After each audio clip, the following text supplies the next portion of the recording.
akkam nagaa keessanii egaa gaaffii asirratti argitan kun akkas jedha dhiir tokko waggaa meeqatti dhalcha kan jedhudha waggaa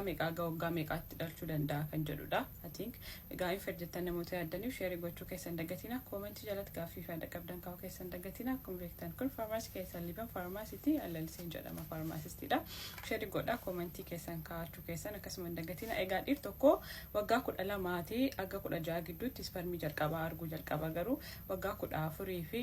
aga waggaa 90-80 dubartii tokko wajjin qunnamtii yoo godhe ulfeessuu ni danda'a garuu immoo waggaa 40 kaasee inni isaa booddee jiru dhiir tokko egaa sochiin spermiin isaanii irrata akkasumas illee kwalitiin isaa gaarii ta'uun isaanii irrata jaatee fi dhalatu irratti 40 booddee fakkeenyaa fi dhibee sammuu wajjin wal qabate genetic disorder kan jennu akkasuma waan tokko